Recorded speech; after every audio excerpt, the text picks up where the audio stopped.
Sebelum baca Fatihah, baca istighfar, perbaharui iman dulu. Berarti iman ini boleh terjadi usang. Dia akan mengalami berdebu tempatnya. Imannya nggak berdebu, tempatnya berdebu. Nabi mengatakan jadidu imanakum. Iman mesti selalu diperbaharui. Maka salah satu amalan kami di Ribat Kiai, sebelum zikir kami وفضلهم بتزكية النفوس وبتركة الأرواح أشهد أن لا إله إلا الله وأشهد أن محمدا عبده ورسوله اللهم صل على سيدنا محمد اللهم صل وسلم وبارك عليه الصلاة والسلام عليك يا سيدنا يا رسول الله Amma ba'du, para guru, para mursyid, para kiai, para pengurus jamaah yang dicintai Allah. Rasulullah saksi setiap orang yang suka ke masjid, annahu mu'minun billah, orang itu mukmin kepada Allah. Semoga kita termasuk orang yang dipersaksikan bagi Nabi Muhammad SAW. Iman ini anugerah dari Allah, tapi syaratnya kolbunya harus dibuka, dan kita bersyukur Allah membukakan kolbu untuk beriman. Alhamdulillah Rabbil. Oleh karenanya iman bukan untuk berbangga, tapi iman itu untuk bersyukur. Itulah nikmat batin. Makanya jika di Quran dikatakan siratal ladzina an'amta alaihim, jalan yang engkau beri nikmat. Nikmat paling utama adalah nikmat iman. Jadi nikmat itu bukan hanya duit, bukan hanya beliau jadi asisten 7 hari. Dan 7 hari itu nikmat zahir. Ada nikmat rohani, ini paling mahal. Nikmat qalbiyah, nikmat yang turun kepada qalbu, itu nikmat beriman kepada Allah. Iman itu di qalbu, sekali masuk nggak bakal keluar. Jadi jika ada orang murtad, jika ada orang kemudian menjadi musuh Allah setelah katanya berislam, mungkin dia baru berpakaian muslim, belum masuk iman ke dalam qalbu. Dan iman ini tidak mungkin sampai kepada kita kecuali dengan jasa Nabi Muhammad sallallahu alaihi wasallam. Wa idh ibtuliyal mu'minuna wa zulzilu zilzalan syadida. Di dalam Al-Quran dikatakan, ingatlah ketika orang beriman telah sedang dan akan selalu diuji, ditarbiyah, wazulzilu, dan sudah, sedang, dan akan selalu ubtulil, digoncang, wazulzilu, dan mereka dibikin goncangan. Makanya hidup kalau gak ada goncangan, jangan-jangan imannya sudah gak ada. Emas itu supaya dia ketahuan emas, maka orang yang cari emas dari pasir, pasirnya digoyang, terpisahlah antara pasir dan emasnya. Maka orang beriman, zahirnya mungkin mereka merana karena diuji, tapi batinnya mereka sedang berbahagia. Ini yang dikatakan Imam Athaillah Sekandari, bahwa ujian bala bencana itu Idul Muridin, hari raya para murid. Jadi kapan kita berhari raya? Kalau kita masih diuji oleh Allah Subhanahu, itu Allah lagi nyapa, Allah lagi sapa. Dan ujian itu tidak melulu buruk. Ada ujian kebaikan, kayak Pak Asisten 1 nih dapat jabatan baru, itu ujian. Pak Wali Kota kita sampaikan salam kami kepada beliau, Pak Ratu Dewa. Semoga Allah berkahi. Biasanya kalau di kota di sana di luar, di Jawa ada satu kota, kalau bantu kiai, dia lupa bantu wong cilik. Jangan sampai. Lupa undang-undang, jangan. Ini kalau Pak Presiden bingung mikirin dana makan siang, di sini jangan sampai pusing mikirin dana merhut. Biasa aja, ya. Pandai-pandai aja silaturahim, nanti ada duitnya, insya Allah. Ya.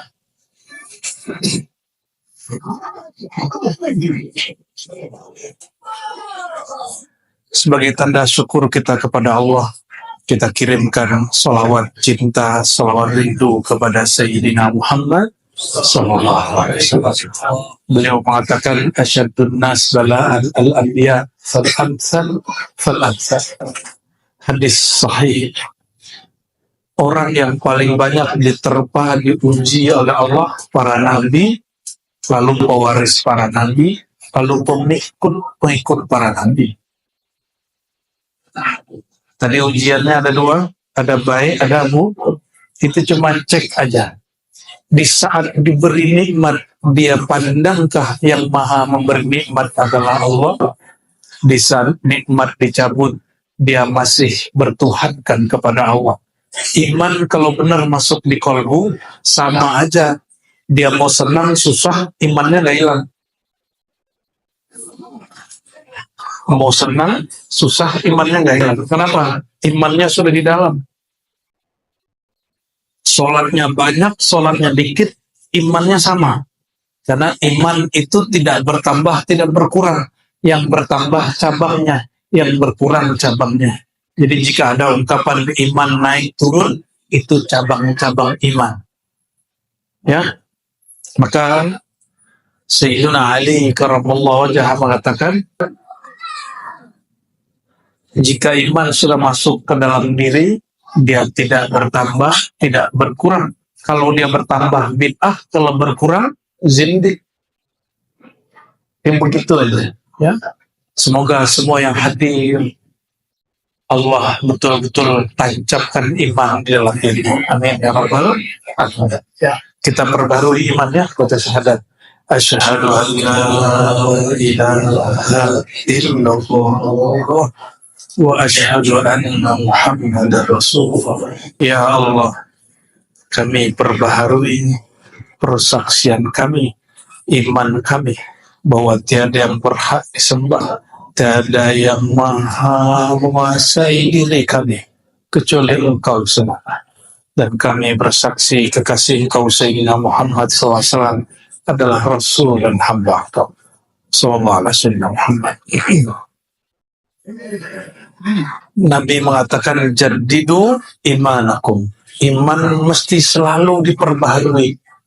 Maka salah satu amalan kami di ribat kiai, sebelum zikir kami memperbaharui syahadat dulu.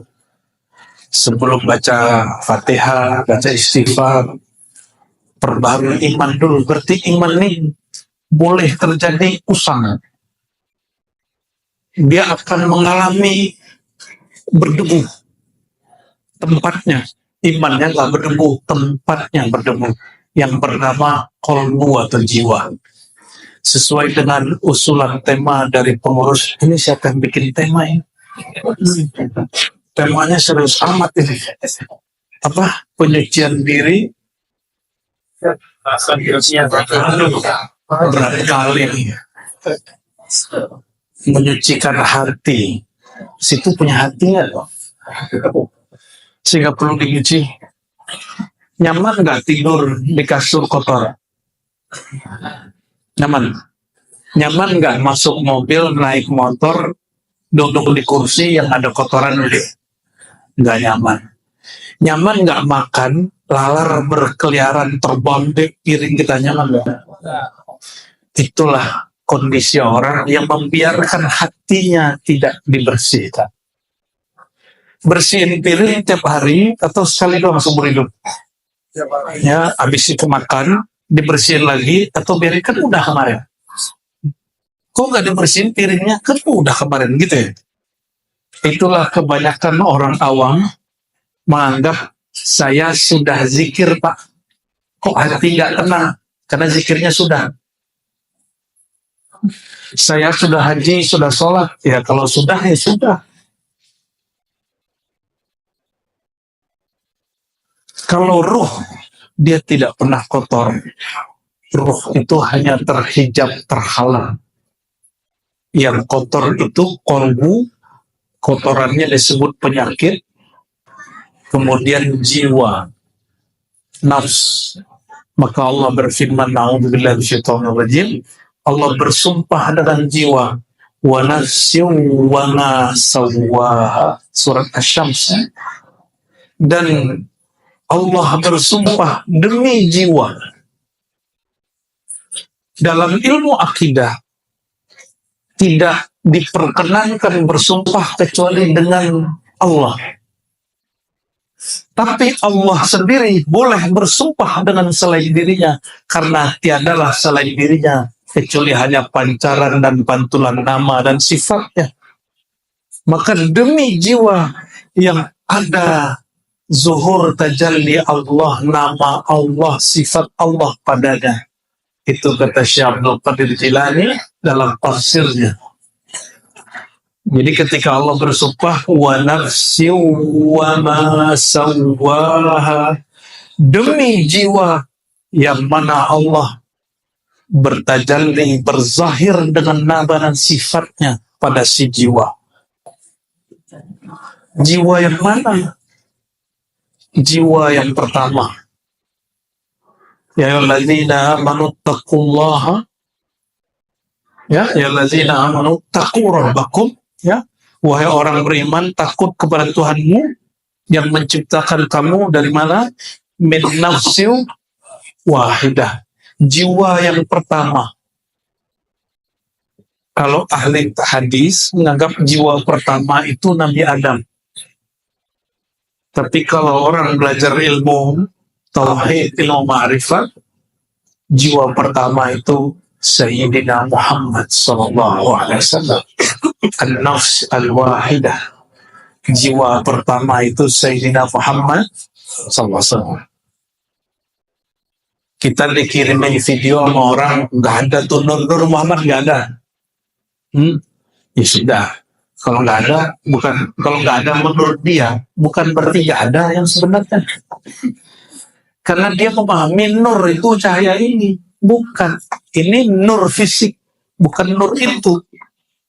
Bapak Ibu, ada suka ngaji, suka mendengarkan pengajian, suka. Berarti ada nur di hatinya. Bukan nur ini. Nur itu sesuatu yang menerangkan jalan kepada Allah. Berarti dia bukan nur sifatnya fisik. Jadi kalau kita bahas nur Sayyidina Muhammad SAW, bukan nur fisik. Nur ala nur.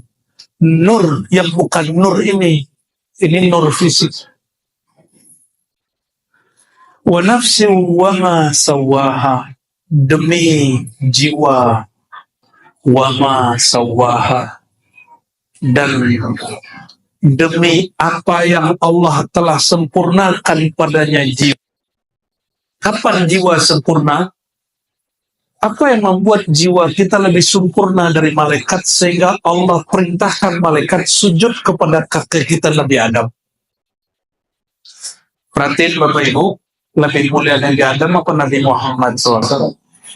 Mana yang lebih mulia? Nabi. Jika para malaikat disuruh sujud ke Nabi Adam, kira-kira ke Nabi Muhammad disuruh apa ini? Bukan hanya malaikat, seluruh alam semesta akan disuruh sujud kepada nur beliau. Dan sepakat ahli tafsir, bahkan murid dari Imam Salafi bernama Ibnu Taimiyah, murid dia namanya Ibnu Katsir. Dalam tafsir Al-Quran Al-Azim dia mengatakan itu malaikat sujud kepada Adam karena melihat ada nur Nabi Muhammad SAW padanya. Jadi saya heran nih kok orang ngaku-ngaku ikut ajaran salafus soleh, tapi nggak baca tafsir Imam Salafi. Dan Ibnu Katsir ini termasuk bermanhaj salaf.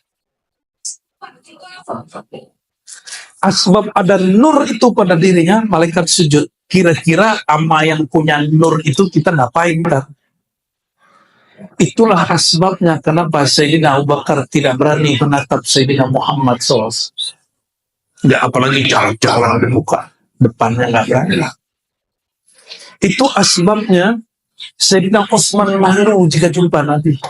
Sayyidina Umar minta maaf terus kalau jumpa.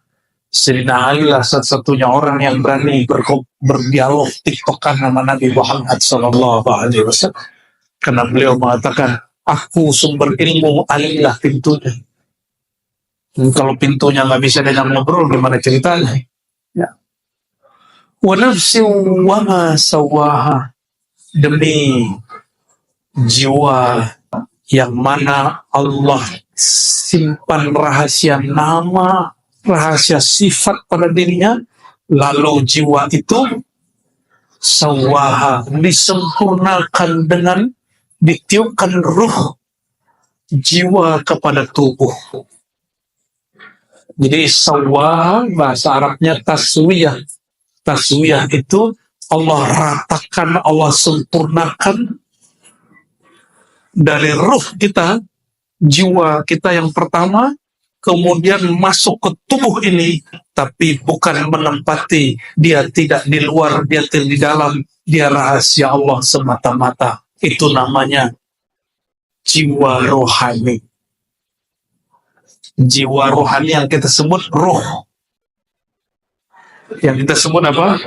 Roh. Maka Allah mengatakan, falamma sawaituhu nafakhtu fihi min ruhi.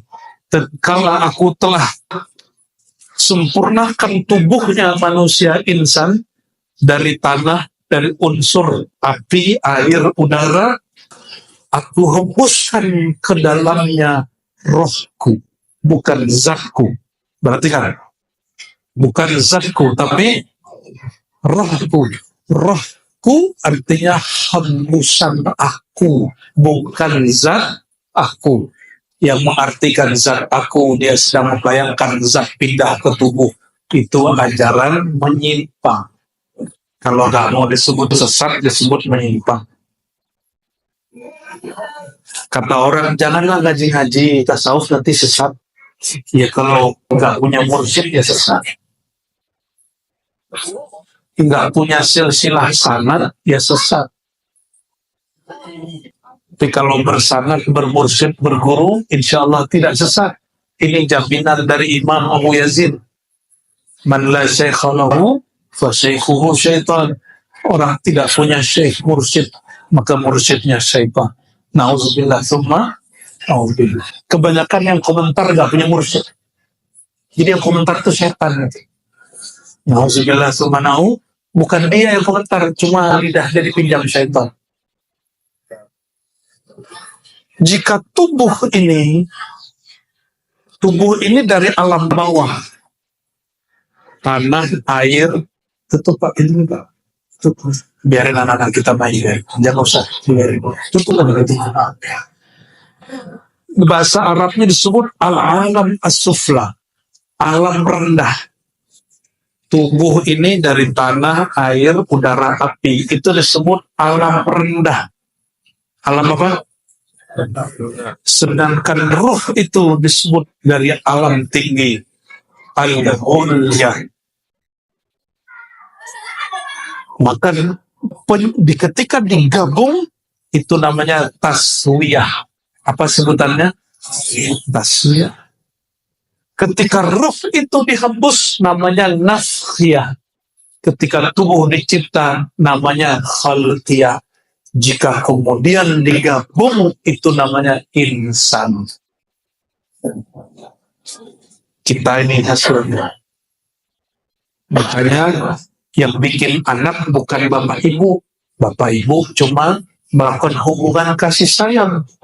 Yang menciptakan anak itu Allah Subhanahu Ta'ala. Ini yang punya anak pernah melukis muka anaknya? Enggak ya? yang maha melukis wajah, mendesain wajah Allah.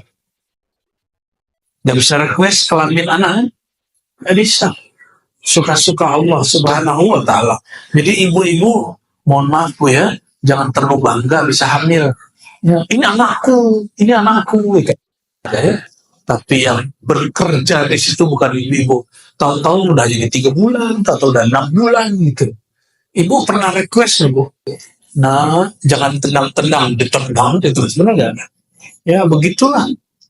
Karena ibu-ibu sendiri tidak menguasai jabang bayi dalam perutnya. Yang menguasainya adalah Allah Subhanahu wa Ta'ala. Jadi kita pernah hidup 9 bulan di air, Pak. Betul ya? Mati nggak?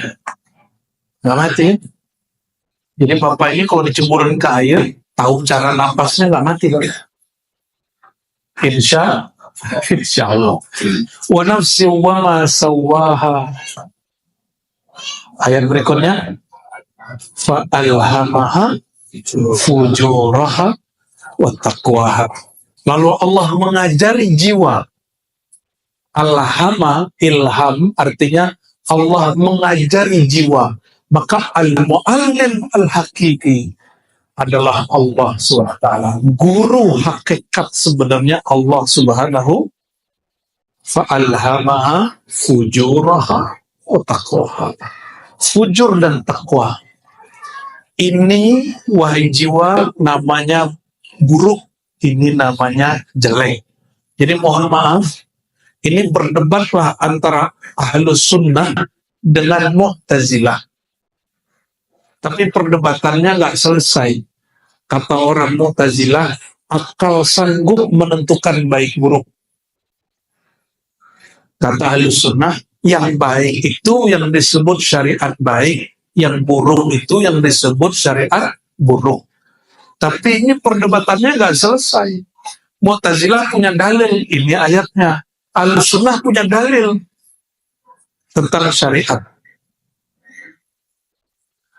Akhirnya yang melerai perdebatan ini sufi.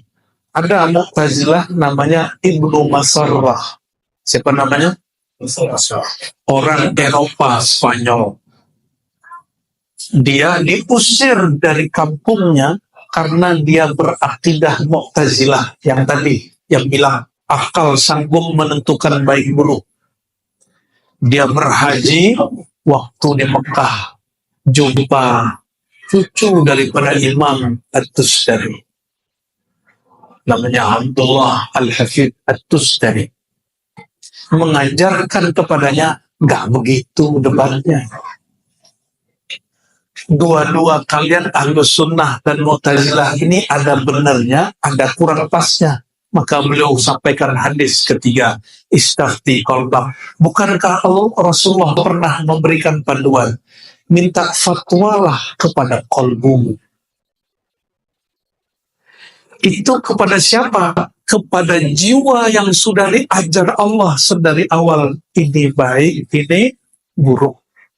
Jadi Bapak Ibu, jika mengalami kebingungan di persimpangan jalan, ikut suatu ajaran guru, ikut suatu kajian masyayikh, ikut ajaran seorang habib, kiai, ustadz, mursyid, bingung karena melihat ada yang aneh-aneh pada diri orang itu atau di jamaahnya. Gak usah tanya atau macam-macam. Tanya yang paling dalam. Tanya yang di sini. Tanya jiwa yang pernah diajari oleh Allah langsung. Oleh karenanya Imam Najmuddin Kubra, salah satu imam di sunnah, kata Imam Zahabi, mengatakan apa? Sebenarnya setiap kita boleh mengakses ilmu laduni. Ilmu Allah langsung. Bagaimana caranya? Kembalilah ke dalam diri. Dirinya nanti akan ingat, sadar dia pernah diajari oleh Allah Subhanahu wa Ta'ala. Maka ilmu laduni itu sebenarnya, kata beliau, ilmu azali. Allah itu sifatnya azali. Sekali mengajar, selama-lamanya mengajar. Sekali memberitahu, selama-lamanya memberitahu. Maksudnya apa? Allah tidak pernah berubah-ubah. Yang berubah kita. Setiap detik, di setiap saat Allah sedang mengajari roh. Cuma roh kita tidak sadar. Maka bertanya ke diri paling dalam, kalau tidak tahu caranya, Nabi mengatakan, sholatlah 2 rakaat, bagus-baguskan wudhu, sholat 2 rakaat, berdoa. Namanya sholat istikharah. Istikharah dulu pas mau nikah doang ya. Ya, mau nikah istikharah. Itu bid'ah. Istikharah itu di setiap urusan. Setiap kepikiran istikharah. Kata Nabi, idza hamma ahadukum, kalau kamu mulai berpikir berat tentang sesuatu, maka falyusbigil wudu, baguskan wudu, falyusalli rak'atain, salat 2 rakaat, doa, minta pertanyaan kepada Allah. Ya Allah, jika ini baik menurut engkau, bukan menurut kita, maka dekatkan dia, dekatkan aku kepadanya. Jika dia buruk bagi menurut engkau, jauhkan dia, jauhkan aku. Itu bukan hanya urusan jodoh, urusan pekerjaan. Mohon maaf nih Pak Asisten nih, sebelum menerima jabatan istikharah. Allahumma sholli ala sayyidina.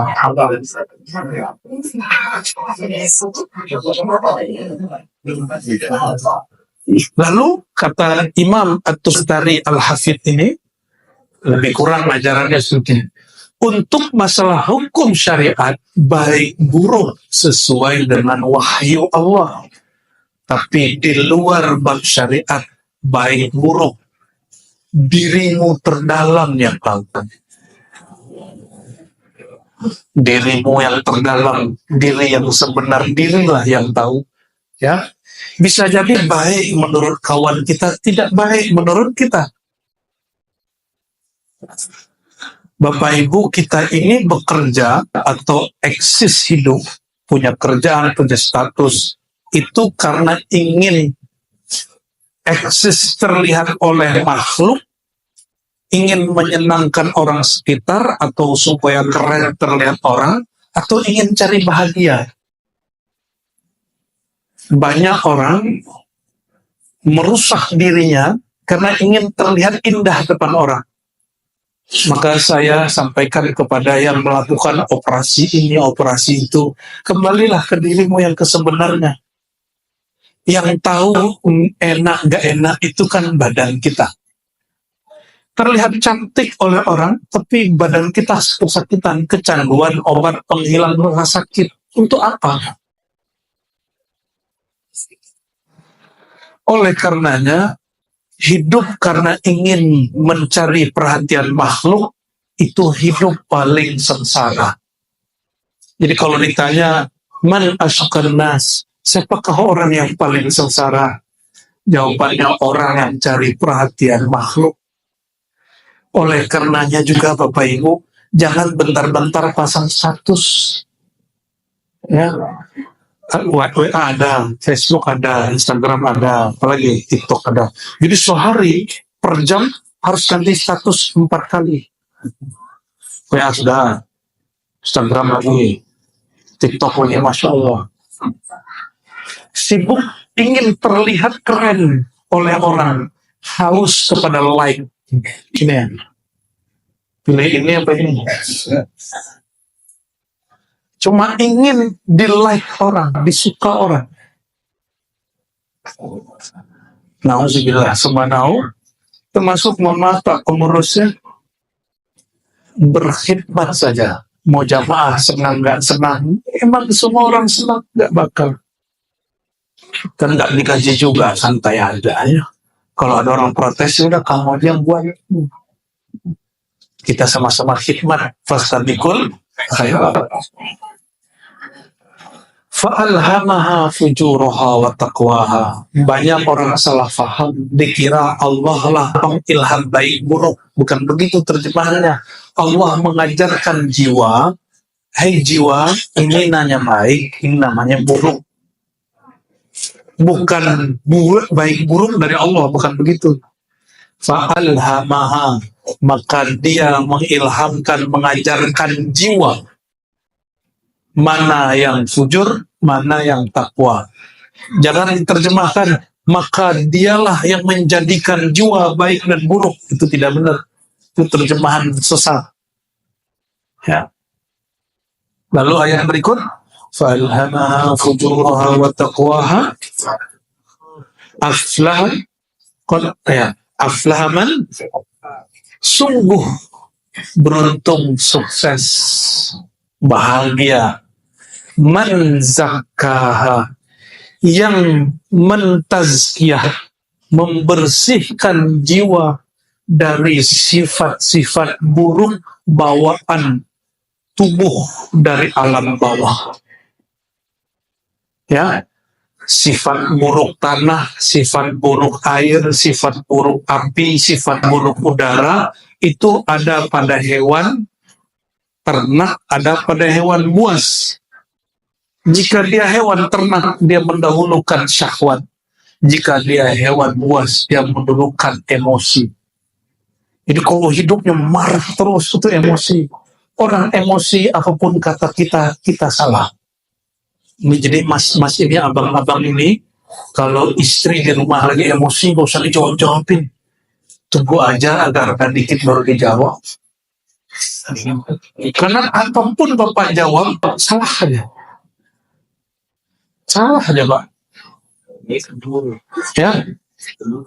Iya. Orang kalau benci, iri dengki, nah ini perkataan yang kami baca tadi ke Buya Aldo, ke kawan-kawan. Kata Imam Syafi'i, kullu adawatin yurja islamuha. Semua permusuhan boleh diharapkan dia kembali baik, islah. Illa adawah min hasadin wa haddin. Kecuali orang bermusuhan mengkritik karena iri dengki. Kalau orang suami istri musuh-musuhan karena basic cinta. Betul Ibu? Ibu ini ngambek sama suami karena cinta atau karena enggak cinta?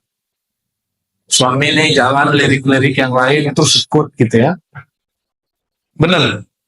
Itu karena cinta, bukan karena iri dengki.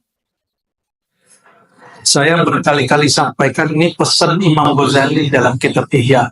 Hati-hati, yang paling bahaya iri dengkinya ulama. Nomor 2 umaroh, nomor 3 pedagang, nomor terakhir petani. Nelayan itu maksudnya kemana? Petani ya? Petani. Ya berarti yang paling bahaya irinya siapa? Ulama. Ngeri kalau ulama. Mursyid kalau iri bawa-bawa Rasulullah. Rasulullah datang kepadaku. Bawa-bawa Rasulullah dia. Aku mimpi Rasulullah. Memalsukan mimpi dia. Ya. Itu kalau orang sudah iri dengki karena atas dasar keulamaannya. Ulama yang iri dengki, ulama yang merasa dirinya ulama. Mau cari tahu siapa ulama? Yang tidak memandang dirinya ulama. Apa arti ulama? Innama yakhshallaha min ibadihil ulama, surat Fatir ayat 28. Yang betul-betul kenal Allah sehingga dia ada rasa takut cuma ulama. Berarti yang disebut ulama itu yang kenal Allah, nama dan sifatnya sehingga ada rasa takutnya. Kalau ulama sebenarnya merasa aku ini masih kurang ajar kepada Allah, tidak pantas disebut ulama. Orang saja disebut ulama. Jadi mohon maaf, ini rahasia kita ya. Tidak semua orang di MUI itu ulama. Menurut ayat ini. Ini saksi Pak. Ulama lebih gila dari kontraktor. Waktu mau bangun Islamic Center, gila. Nauzubillah min dzalik. Bisa main juga ya. Fujuroha. dia mainkan fujurnya, kekejiannya keluar. Kopiahnya gak tanggung-tanggung, pakainya begini. Tasbih, tahu-tahu. Itu biar kelihatan ulama sama makhluk, dia lupa yang mengulamakan ulama itu Allah. Yang ngangkat orang jadi ulama itu Allah.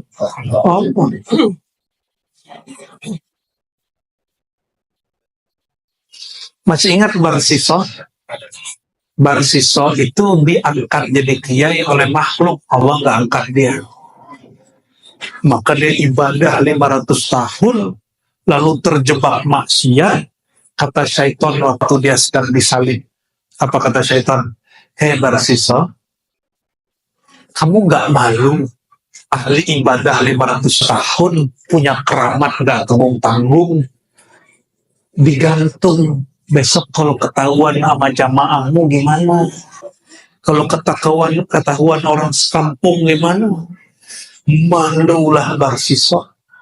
Aduh, apa kata orang? Aku ini kan ulama, aku ini kiai, aku ini mursyid, aku ini habib.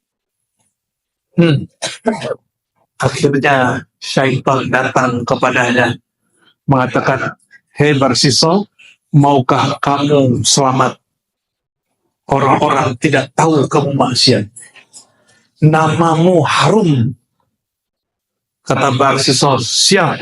Itu setan nyamar jadi orang pakai sorban. Jangan dicopot sorbannya, Kiai. Ini setan nyamar jadi ulama. Ulama bisa nyamar jadi setan loh. Masa kalah keramat sama setan, ya kan? Kalau syaitan bisa menyerupai ulama, ulama juga bisa menyerupai syaitan. Kapan? Murid-muridnya. Jadi guru mursyid, kalau sedang uji murid, dia mengambil rupa syaitan, sehingga muridnya tertipu, muridnya kemudian memusuhi gurunya sendiri. Hati-hati. Iya. Nauzubillah, subhanallah. Kata Barsiso, siap wahai Tuan Syekh, kata Tuan Syekh. Syaratnya satu, engkau tundukkan kepalamu, sujud kepadaku. Kata Barsiso, oke. Maka dilepaslah dia dari rantainya, dari salibnya, sujud dia kepada yang berserban ternyata syaitan. Di saat sujud, malaikat maut datang, mati dalam keadaan musyrik, pendosa, pengkhianat, penjilat, penista. Nauzubillah subhanahu. Inilah yang didiskusikan oleh guru kami, mursyid-mursyid kami beberapa waktu lalu, selepas kita mengadakan latihan sulung di Sumatera Barat. Ya. Jadi salah satu guru kami ngajak diskusi. Apa kata beliau? Biasanya yang akhir hayatnya hilang kesadaran itu dulu, itu orang yang nggak belajar zikir. Tapi kok ini ada kawan saya mursyid, ahli zikir, ahli tarekat, sebelum dia meninggal beberapa tahun kehilangan akal. Kata beliau, Ananda, apa sebabnya? Saya yang nanya, guru kita ini. Orang sudah berumur 70-an, guru besar tarekat masih mau nanya. Ini pun kita sudah malu untuk menjawab. Saya diam sebentar. Tapi karena beliau nanya berkali-kali, saya jawab juga. Setelah bertanya juga ke dalam diri. Apa jawaban kita? Yang diilhamkan oleh Allah. Abuya, saya panggil begitu ke beliau. Orang semakin tua, kalau kita tua, ruh itu ingin meninggalkan jasad tubuh yang berasal dari alam bawah. Maka di saat dia mau berpisah, jika di saat dia masih sehat, belum sampai kepada kesadaran rohani, rohaninya masih terpijak, Makanya kehilangan kesadaran, hilang akal kayak orang bodoh bego sebelum. Loh, dia kan ahli zikir, begitu kata beliau. Kami jawab apa? Dia baru berzikir dengan lisan dan jiwa kolbunya, belum berzikir sampai ke dalam sir insaninya. Jadi ada sir insani, rahasia Allah di dalam diri. Kita mesti sampai belajar zikir, ini wajib Bapak Ibu, sampai sebelum mati, wajib belajar zikir ini. Walaupun nggak tahu namanya. Zikir apa? Sir insan. Rahasia insan. Apa kata ulama kita? Mereka mendengarkan salah satu ilham dari Allah. Taqwaha fa'alhamaha fujuraha wa taqwa. Di bab taqwaha mereka mendengarkan kalam wa fi sirri ana. Di dalam sirmu itu engkau baru dapat kenal aku. Hilangkan akumu barulah nyata aku. Fazkuruni azkurukum. Selama ini belajar zikir masih angka-angka, kualitas-kualitas. Zikir sekian. Apalagi mohon maaf Bapak Ibu masih belajar zikir supaya rezeki lancar. Ini pada nonton ini nggak review mobil nggak? Sholawatin aja gitu ya. Remeh amat sih sholawat untuk beli mobil bekas lagi. Sholawat itu lebih mulia dari alam semesta. Kalau cuma untuk mobil kecil, ya. Jadi jangan sampai mempermalukan Nabi Muhammad SAW lalu menggunakan sholawat kita untuk hal-hal yang kecil. Malu, ya. Lihat rumah, pengen rumah, sholawatin aja. Itu namanya ingin dunia pakai amal akhirat. Benar nggak? Sholawat amal akhirat, zikir amal, puasa amal akhirat. Untuk apa? Dunia. Kecuali ngomongnya gini, ya Allah, semoga kalau aku punya rumah bisa menafkahi, menutupi aibku, keluargaku, dan nyaman beribadah. Oh, modus. Mana? Lihat nih, ada kendaraan semua, ya Allah. Semoga punya kendaraan yang layak, pantas. Kalau pengajian nggak kena hujan. Modus, lumayan. Baru baca sholawat. Jangan karena nafsiyah diri kita yang bersyahwat ini ingin kenyamanan. Nih, perhatiin lagi. Apa ciri-ciri aku yang nafsiyah dengan aku yang rohani? Bedanya apa? Aku yang nafsiyah ini, yang manusia dari alam bawah rendah itu, dia sukanya yang senang-senang. Bangun malam jam 3 senang gak? Berat? Ngeluarin duit berbagi senang atau berat? Berat. Pergi haji umroh, jalan-jalannya senang, pas sudah ibadahnya berat. Berat. Kita doakan yang sedang berhaji, ketua takmir ya, wah jadikan hajinya mabrur, amin ya rabbal alamin. Yang belum berangkat semoga diberangkatkan minimal umroh, amin. Tapi kata Nabi, nanti di akhir zaman orang umroh itu jalan-jalan. Semoga yang hadir ini umrohnya bukan jalan-jalan, tapi karena ingin memakmurkan rumah-rumah Allah. Amin ya rabbal alamin. Sebelum umroh di sana, makmurkan dulu yang di sini. Ya, sebelum tawaf di sana, keliling dulu di dalam diri. Ya, sebelum ziarah yang di sana, berziarah dulu, kunjungi dulu diri yang sejati. Insya Allah koneknya kuat nanti, amin ya rabbal. Oke, fa'alhamaha fujuraha wa taqwaha. Lalu ayat berikut, beruntunglah orang-orang yang zakkaha, mensucikan, membersihkan jiwa. Tapi dalam hadis Nabi berdoa, ya Allah, bersihkanlah jiwa kami. Zakkiha, Ya, bersihkanlah jiwa kami. Jadi yang membersihkan siapa? Allah juga. Kalau jiwa ini nggak bersih, bersih itu bukan jadi malaikat. Bersih itu tahu caranya, kalau dia kotor tahu caranya pulang. Namanya taubat. Oleh karenanya, orang yang bersih di dalam Islam itu, yang suci dalam Islam bukan orang yang nggak pernah maksiat, tapi orang yang dia punya satu amalan setiap hari bernama taubat. Orang yang paling banyak taubat bernama Sayyidina Muhammad SAW. Dan beliau bertobat setiap hari berapa kali? 100 kali. Dan Nabi Muhammad tidak hanya istighfar taubat untuk dirinya, karena beliau tidak punya kotoran. Dalam surat Muhammad ayat 19 beliau diperintah, wastaghfir lidzambika walil mu'minin. Mohon ampunlah hai Muhammad terhadap dosamu dan dosa orang beriman. Jadi kenapa kita wajib bersolawat?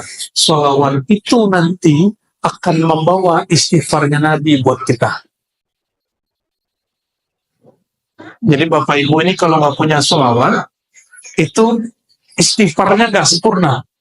Karena yang betul-betul beristighfar itu hanya Nabi Muhammad SAW. Berarti Nabi ini kadang mengajarkan siapa yang ingin dibukakan jalan banyak-banyak istighfar.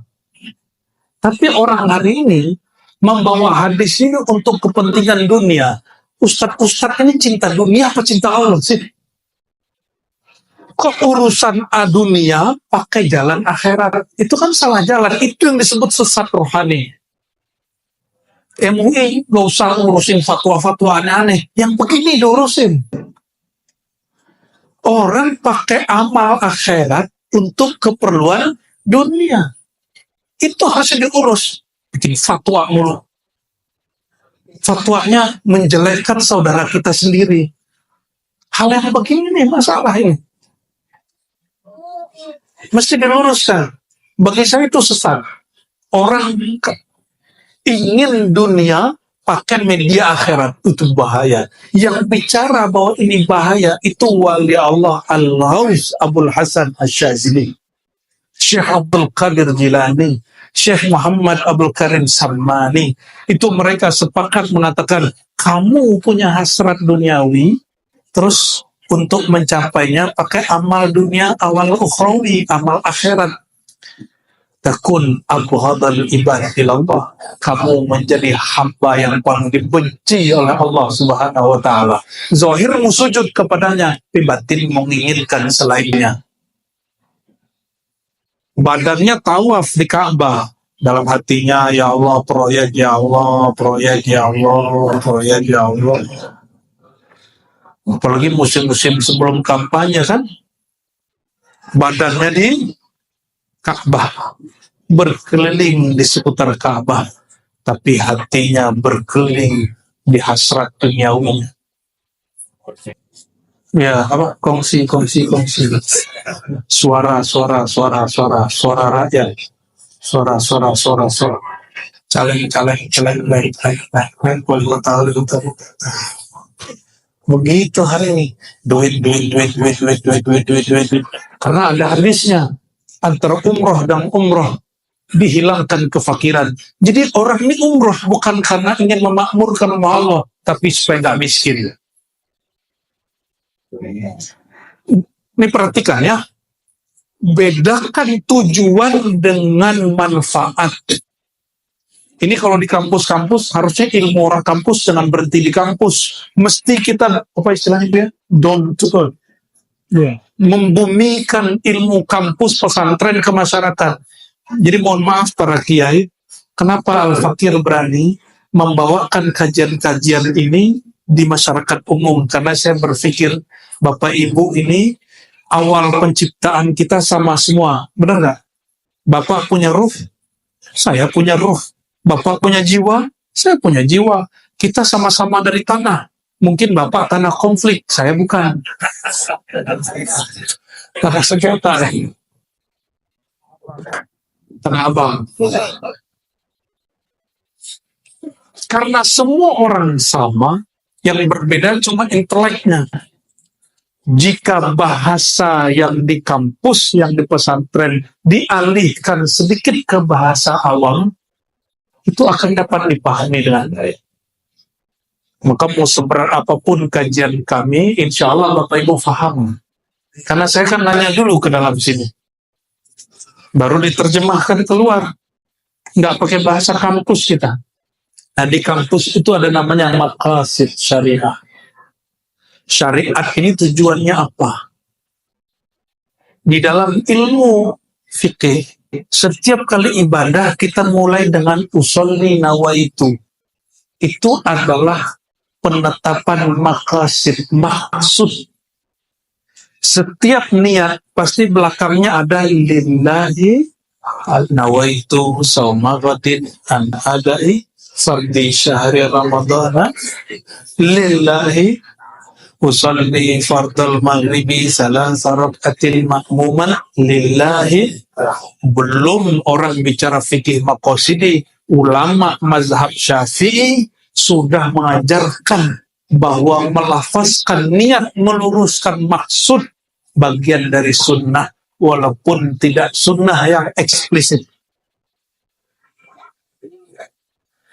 Tujuan ibadah itu aqimis sholata lidzikri, untuk mengenal Allah, untuk kembali ke Allah, bukan supaya hilang kefakirannya.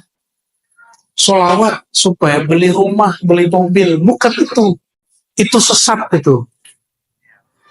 Itu sesat yang mesti diluruskan. Orang begini wajib punya mursyid. Jika ada ustadz begitu, dia wajib belajar lagi, cari mursyid yang bimbing dia. Ada seorang imam yang tiada yang paling alim di alam waktu itu kecuali dia, namanya Fakhruddin Ar-Razi. Yang di depan Bapak Ibu namanya siapa? Tanpa Fakhruddin. Imam Fakhruddin Ar-Razi wafatnya sekitar 606 Hijriah. Dia ini disawanin semua ulama antara kota Rai dan Armenia, Uzbek, Khawarizm. Semua orang datang ke dia. Semua kiai. Tapi ada laporan, Tuan Syekh, ada satu ulama yang gak datang. Ditanya, siapa namanya? Ngapain dia? Namanya Imam Najmuddin Kubra, orang Khawarizm. Itu tetangganya Imam Bukhari, cuma beda masa ya. Lalu ditanya, kok dia nggak datang? Ini kan hari pertemuan ulama-ulama. Kenapa dia nggak datang? Jadi ketua majelis ulamanya zaman itu siapa? Fakhruddin Ar-Razi. Kata orang-orang, dia mursyid tarekat. Ilmunya mantap. Kata Imam Fakhruddin, oke, biar saya aja yang sowan, jangan dia yang datang. Maka beliau kemudian turun dari mejanya, dari kursinya, dan dia langsung pakai kuda berangkat ke zawiyah suraunya Syekh Al-Imam Al-Arif Billah Najmuddin Kubra. Udah jumpa, ketemu, terjadilah dialog antara mereka. Ini disebutkan sebagian kisahnya oleh Imam Zahabi dan imam-imam yang lain. Apa kata Imam Zahabi? Berjumpalah Fakhruddin Ar-Razi dengan Najmuddin Kubra. Setelah dia menyaksikan luar biasa kalam Imam Najmuddin Kubra, mengajarkan cara membersihkan hati, mengenal Allah, bertanyalah Imam Fakhruddin Ar-Razi, ketua majelis ulama yang kaya, dia punya pembantu 30. Pembantu dong Pak. Ada yang punya pembantu 30 sini kiai. Orang kaya aja belum tentu punya pembantu 30 sini. Dia punya rumah gede sekali kayak istana raja, punya kekayaan di mana-mana, punya bini juga di mana-mana Pak. Ini Imam Fakhruddin Ar-Razi. Bertanyalah beliau, wahai Tuan Syekh Najmuddin Kubra, dengan cara apa engkau bisa mendapatkan ilmu yang aku tidak mengerti ini? Jadi ternyata Imam Fakhruddin, ketua majelis ulama zaman itu, dia terheran-heran. Kok ada orang mengerti ilmu yang dia gak mengerti? Yaitu ilmu qalbu, ilmu rohani. Kata Imam Najmuddin Kubra, kamu mau? Kamu mau? Ditanya 3 kali. Kata Fakhruddin, kalau boleh tahu, kasih tahu dong. Kata Imam Najmuddin Kubra, oke. Tinggalkan posisimu sekarang, duduk di tempat aku duduk. Engkau keluar dari sini akan paham yang aku maksud. Kata Imam Najmuddin Kubra, aduh saya orang sibuk, banyak kerjaan. Ini selevel ulama loh. Akhirnya Imam Najmuddin Kubra diam. Fakhruddin Ar-Razi pun diam. Sawan pergi. Sekarang orang nggak kenal Imam Najmuddin Kubra kecuali sebagai Imam Sufi, padahal dia ahli hadis. Fakhruddin Ar-Razi hanya sebagai ulama akliyah, ahli tafsir akidah akliyah. Nggak disebut imam yang arif billah, kenal Allah. Asbab dia tidak mau tinggalkan posisi dia supaya mengenal Allah Subhanahu wa taala lebih. Tapi dia kenal beberapa ilmu imam ini, ya. Bapak Ibu yang bukan Allah, udah 9:30 ya. Allah menyebutkan orang sukses itu bukan orang berpunya secara materi saja, tapi orang yang berhasil mengelola dirinya. Dia bersihkan jiwanya, ya. Lalu di surat Al-A'la, setelah membersihkan diri, kalau tadi kan Asy-Syams, wa dzakara isma rabbih, lalu dia bermakrifat kepada Allah. Kata Imam Junaid, nih perhatiin, Imam Junaid berkalam, lau alimal umara ma fi asrarina laharabuna. Seandainya para penguasa tahu rahasia kolbu kami, mereka akan merenggutnya dari kami, akan menjajah kami, akan mencoba untuk mengambilnya dari kami. Maka Imam Fakhruddin tadi ingin mencoba mendapatkan ilmu itu, cuma pas dibuka jalannya dia nggak sanggup. Oleh karenanya Bapak Ibu, setiap musim kampanye politik yang dicari ulama bukan? Ya, kalau hujan nggak turun-turun yang dicari ulama. Udah berobat kemana-mana yang dicari ulama. Nggak minta sembuh, tapi minta supaya hati sembuh. Kenapa? Karena ulama kenal Allah Subhanahu wa ta'ala. Berdasarkan itu Imam Ghazali membagi ulama itu terbagi 2. Ada ulama zahir, ulama bergelar LC, LMA, doktor. Ini mohon maaf ya, LC itu S1 Pak. Sebenarnya belum layak disebut ulama. Ulama itu mesti minimal secara akademisi magister atau doktor lah. Mohon maaf yang masih LC, SAG ya. LC, SAG itu setara. Harusnya ulama dulu. Itu kalau level pendidikan paling tinggi itu ya doktor lah. Cuma kan kalau kita ngomong begitu pada tersinggung. Ya. Katanya tuntutlah ilmu sampai liang lahat. Ini kok berhenti di S1?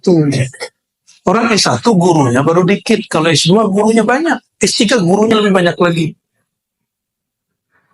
Jangan sampai orang-orang Ahlus Sunnah ini kalah sama orang Syiah nanti. Orang-orang Syiah itu mereka bagi awam, menengah, ayatullah. Ayatullah itu mujtahid, orangnya boleh, dia punya otoritas tertinggi dalam agama.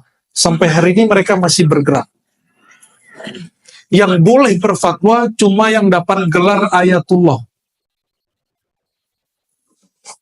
Sekarang di kita baru S1 udah fatwa. S2 belum rampung udah berfatwa. S3 belum beres udah berfatwa. Di Iran orang Syiah, ini kita bisa kalah Ahlussunnah nanti nih.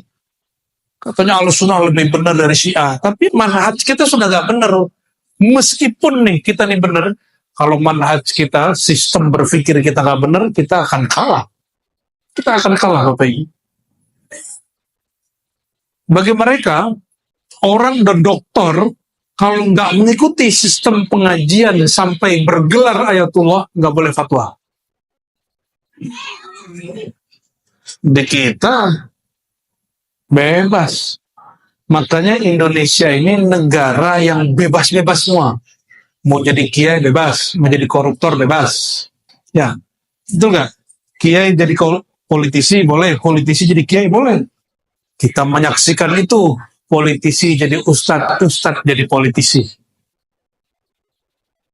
Kita tidak mengatakan agama ini tidak mengajarkan politik. Politik harus dibimbing agama. Bukan berarti agama ini tidak boleh jauh dari politik. Jangan dibalik. Politik tidak boleh jauh dipisahkan dari agama. Allahumma sholli ala sayyidina Muhammad. Maka dikatakan berdasarkan dua surat tadi Asy-Syams dan Al-A'la, Allah bersumpah dengan jiwa, Allah bersumpah dengan tubuh ini, dengan sifat-sifatnya yang Allah nyatakan pada diri dan tubuh. Lalu Allah mengajarkan jiwa, ini baik, ini buruk. Lalu Allah mengatakan, yang disebut sukses itu bukan sukses hanya sukses zahir, tapi sukses batin. Kalau bahasa orang lama, dia selesai dengan dirinya sendiri. Bagaimana caranya? Bersihkan rohani kita dari tempelan sifat jiwa dan tubuh. Bukan dipisahkan, dibersihkan. Gimana cara bersihkannya? Mulailah segala satu dengan bismillah. Makan itu kebutuhan tubuh. Kalau ingin membersihkan rohani, jangan sampai nggak makan. Tetap makan. Tapi kata Nabi, kul bismillah. Bacalah bismillah dalam makanmu. Nabi nggak ngomong mulailah makan dengan bismillah, bukan. Kul bibis, makanlah dengan nama Allah. Oleh karenanya Imam Ghazali mengatakan setiap kali nyuap bismillah. Kalau kita kan cuma di awal, siapa lah yang nerjemahin begitu? Mulailah makan dengan bismillah, bukan gitu terjemahannya. Kul bismillah, makanlah dengan nama Allah. Nama Allah pada qalbu, pada ruh. Sedangkan pada zahir, ciptaan Allah bernama makanan nasi, daging. Kita makan itu daging ayam, kalau nggak disembelih dengan nama Allah, halal nggak? Kita ini sudah menyembelih di luar tubuh. Disembelih sudah nih hewan. Tapi ketika mau masuk ke sini, nama Allah yang disebut waktu menyembelih mesti dibaca lagi. Karena tadi dipisahkan dia, sekarang dimasukin lagi ke dalam diri kita. Mesti diulang lagi. Jika memisahkan ruhnya hewan dengan bismillah, dia mau dimasukin badannya ke tubuh kita yang bernyawa, yang beruh, harus dimulai lagi dengan bismillah. Kalau enggak, karakter hewannya akan bertumbuh kembang biak dalam diri kita. Bismillah tadi. Bismillah. Kalau lupa, bismillah fi awwalihi. Gimana kalau lupa? Ya Allah, bismillah di awal sampai akhir.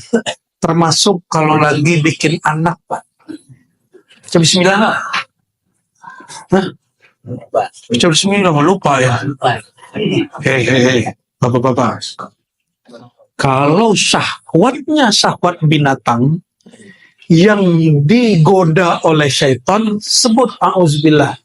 Lalu sebut nama Allah di hati, pasti loyo, birahinya hilang. Berarti dari syaitan itu. Tapi jika disebut nama Allah ditambah menggebu-gebu, baru direstui oleh rohani. Bikinlah anak banyak-banyak. Kalau enggak nanti anaknya tergantung tadinya lagi nafsu apa yang datang nih. Nafsu kambing. Anaknya karakter kambing terus. Anaknya ya. Ini hati-hati. Kita nih nyalahin handphone, nyalahin orang. Anak kita jahat, anak kita jadi buruk. Ini kita, produk kita Bapak ini. Lagi bikin gak ingat Allah. Maka harus diistighfarkan lah kita itu dengan akikoh dulu. Jadi akikoh itu cara membebaskan anak dari hutang-hutang kayak tadi. Ya. Jadi kalau bagi ahli hakikat, akikoh itu hampir wajib. Hampir wajib, bukan wajib. Makanya kalau nggak bisa di masa kecil dikodok kapanpun umurnya. Gimana ciri-cirinya kalau lagi digoda syaitan? Sebut nama Allah, syahwatnya melemah. Berarti syahwatnya syahwat syaitaniyah. Syahwat syaitan. Itu syaitan ikut menggoda lewat mata. Jadi yang menggoda pasangannya habis nonton bokep, nonton film biru, itu dia kesetanan itu. Itu dia mesti istighfar dulu, wudhu lagi, baru boleh sentuh bininya. Ya, jangan nyentuh pasangan habis nonton yang haram-haram. Bersihin dulu. Maka Nabi mengatakan jika kamu keluar rumah ada sesuatu yang sensual dalam pikiranmu, pulang segera. Ya, tapi pulang jangan langsung. Ya. Cuci muka dulu. Kenapa? Tadi kita kesetanan. Bayangkan, Nabi mengajarkan dalam hubungan yang sangat vulgar itu tidak boleh lupa nama Allah. Lagi makan, itu aktivitas hewan, nggak boleh lupa nama Allah. Lagi mau jalan naik kendaraan biar nggak sombong, jangan lupa nama Allah. Bismillah naik kendaraan apa? Bismillahi tawakkaltu. Kalau makan, bismillah. Kalau mau naik kapal, bismillahi majariha. Berarti bismillahnya ada pasangan-pasangannya. Mau nyembelih, bismillah ya Allahu akbar. Nah, kalau nyembelih apa? Nyembelih istri. Astagfirullahaladzim. Waduh, kiai. Ya, bismillahirrahmanirrahim. Betul. Jadi itu bismillah supaya kita di jalan makan, minum, termasuk menggauli pasangan. Jiwanya nggak kotor. Itu yang disebut qad aflaha man. Sungguh beruntung orang yang senantiasa membersihkan jiwanya. Cara membersihkan jiwa ini langsung. Pertama syahadat. Yang kedua taubat. Yang ketiga ta'awuz. Yang keempat wa zakara asma rabbih fasalla. Dia menyebut nama Allah. Jadi yang disebut-sebut nama, yang diingat zat yang punya nama. Karena yang jumpa Allah itu adalah ruh. Yang pertama, yaitu Sayyidina Ahmad. Yang dapat mengingat Allah hanya Sayyidina Ahmad. Kita ini nggak bisa ingat Allah, Pak. Coba tanya nih, beliau ini kan orang tarekat nih. Ingat nggak Allah kayak gimana bentuknya? Ini pertanyaan jebakan. Sirul Asrar. Emang Allah punya bentuk? Yang enggak, laisa kamitslihi syai'. Bukan kosong juga. Kalau kosong ajaran Buddhis itu.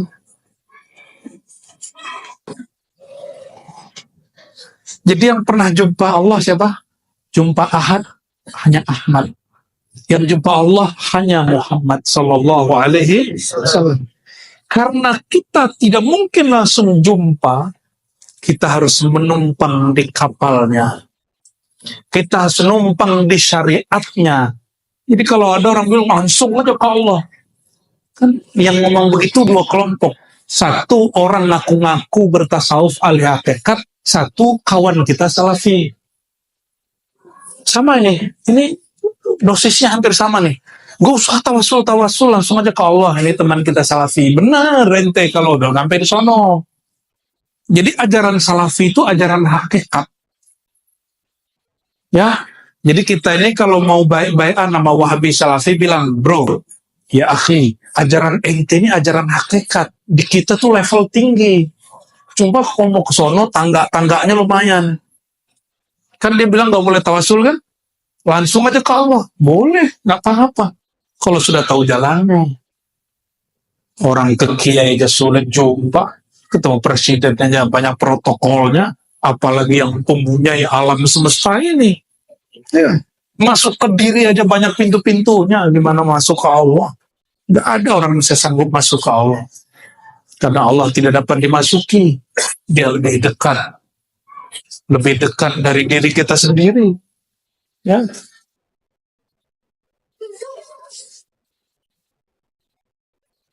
Oleh karenanya, ketika ada orang mengatakan langsung saja kepada Allah, ente benar. Kan ada ahli hakikat tuh. Gak usah pakai pursid. Langsung. Makanya ajaran hakikat yang hari ini menyimpang dari syariat Nabi Muhammad SAW, rata-rata mereka tidak mengkaji hakikat al-Muhammadiyah. Tidak mengkaji Nur Muhammad, langsung ke sir insan. Oh, fi sirri ana. Gaya bener itu ya.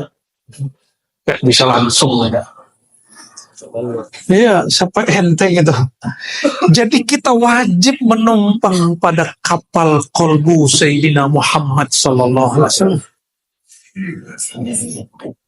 Wajib menumpang. Yang ditatap Allah itu cuma kolbu beliau. Supaya kita ini ikut ditatap Allah, carilah perhatian Sayyidina Muhammad SAW dengan dua cara.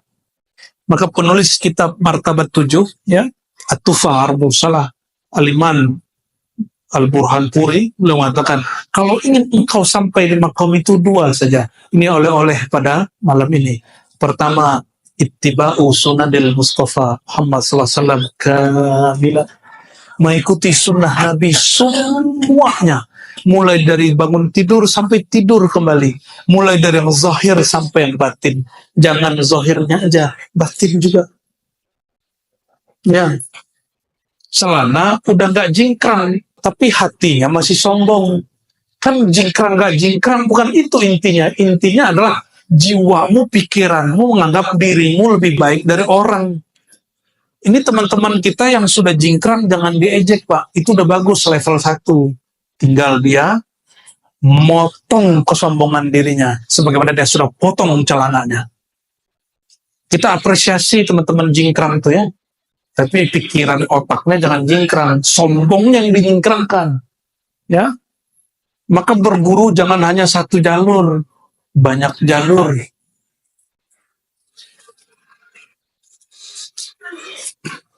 Dan yang kedua, cara usul kepada Allah itu, pertama tadi apa? Ikut sunnah Nabi semuanya. Ya. Yang kedua, ini tariqatul muhaqqiqin wal muwahhidin. Tariqatnya ahli hakikat. Apa itu?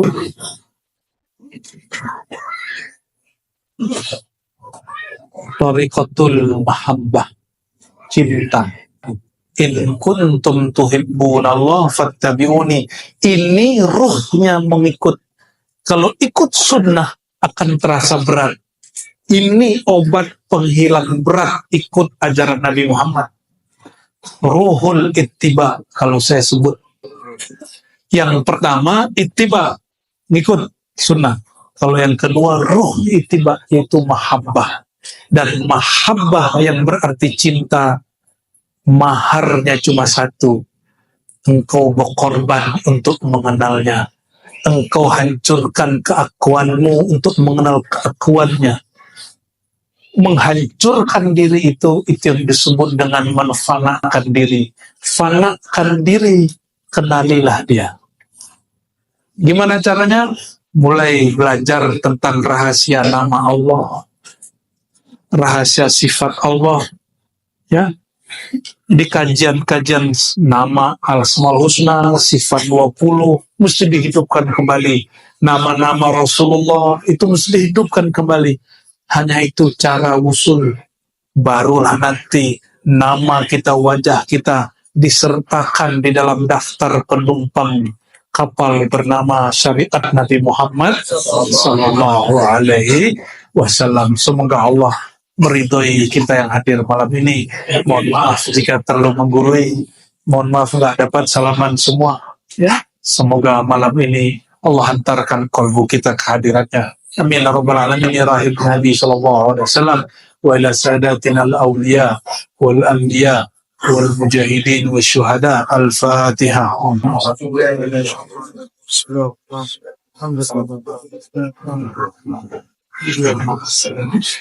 billahi minasyaitonir rajim. Bismillahirrahmanirrahim. Allahumma rahmanir rahim.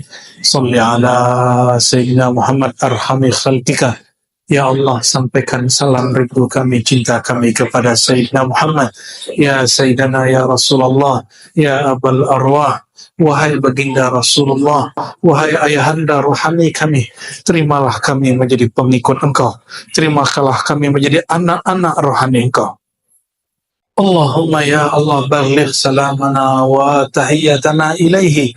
Ya Allah, sampaikan salam kami kepada beliau dan jadikan ini mahar cinta kami mengikuti beliau. Allahumma a'inna ya mu'in ala dzikrika wa syukrika wa husni ibadatik. Ya Allah yang maha penolong, tolonglah hamba-Mu ini yang lemah ini, semua yang hadir malam ini, semua yang menyimak kajian ini, untuk kembali mengingat Engkau, untuk kembali mengenal Engkau, sehingga terang benderang jalan pulang kehadiran Engkau. Wa syukrika, bantulah kami mensyukuri nikmat Engkau. Ya Allah, kami mau malu minta kaya, tapi kami minta rohnya kaya, yaitu bersyukur kepada Engkau. Ya Allah, bantulah kami husnul khatimah. A'inna ala husni ibadatik. Bantulah kami beribadah sebaik-baik ibadah, dan tiadalah ibadah terbaik kecuali kembali mengenal Engkau ya Allah. Anta'budallah ka'annaka tarah. Sebagaimana Rasul Engkau mengatakan, menyembahnya seakan memandangnya. Izinkan kami yang tidak pantas memandang Engkau ya Allah, diizinkan memandang keindahan wajah jalal jamalmu ya Allah. Allahumma ya Sattar, ya Ghaffar, ya Ghafur. Dosa kami sangat banyak ya Allah. Semua kami ini pendosa ya Allah. Semua kami punya aib yang tidak dilihat oleh hamba-Mu ya Allah, tapi tidak pernah itu luput dari pandangan-Mu ya Allah. Tapi bagaimana munafiknya kami ya Allah. Kami tidak malu dipandang Engkau, tapi kami malu dipandang makhluk Engkau. Ya Allah, kami munafik ya Allah. Kami munafik ya Allah. Kami berkhianat kepada Engkau ya Allah. Ya Allah, طهر قلوبنا من هذا النفاق، من هذه الخيانة، من هذا الأمراض. Ya Allah, bersihkan hati kami dari kemunafikan ini. Bersihkan jiwa kami dari penyakit-penyakit jiwa ini. Bersihkan rohani kami dari hijab-hijab penghalang kami. Izinkan kami ya Allah mengikuti jalan baginda Nabi Muhammad SAW. Jika kami menjauh ya Allah, jika kami tercecer, jika kami durhaka ya Allah, jangan siksa kami dengan hilangnya perhatian Engkau ya Allah, tapi tariklah kami dengan rahman rahimmu ya Allah, sehingga kami dipaksa kembali kepada Engkau ya Allah. Allahumma jazubna ilaika birahmatik wa bilutfik. Ya Latif, Ya Latif, ultuf bina wal muslimin, ultuf bina wa bil umara, ultuf bina wa bil ulama, ultuf bina wa bil muridin, birahmatika ya arhamar rahimin. Rabbana atina fid dunya hasanah wa fil akhirati hasanah wa qina adzaban nar. Wa sallallahu alaihi wa alhamdulillahi rabbil alamin. Inna Allah malaikatahu yusalluna 'alan nabi ya ayyuhalladzina amanu sallu 'alaihi wa sallimu taslima. Labbaik Allahumma صل على سيدنا محمد. صلى جبريل صلى الله على محمد صلى الله عليه وسلم صلى الله على محمد صلى الله alaihi wasallam. Hadirkan Nabi di hadapan. Ya Nabi, salam alaika. Ya Rasul, salam alaika. Ya Habib, salam alaika. صلوات الله عليك صلى الله على محمد صلى الله عليه وسلم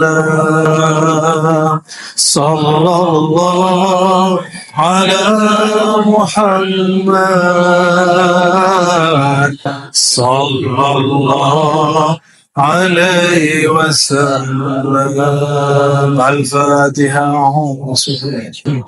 بسم الله الرحمن الرحيم. آمين آمين يا رب العالمين. يا منزل الفاتحة، يا رب سيدنا الفاتح، يا رب سيدنا الخاتم، صل على سيدنا محمد الخاتم الفاتح وبحقه فاستجب دعواتنا واقضي حوائجنا واستر عوراتنا وأوصلنا إليك بحق المصطفى وبجاه المصطفى محمد صلى الله عليه وسلم. سبحان ربك رب العزة عما يصفون وسلام على المرسلين والحمد لله رب العالمين. Mohon maaf salah kurangnya. Assalamualaikum warahmatullahi wabarakatuh.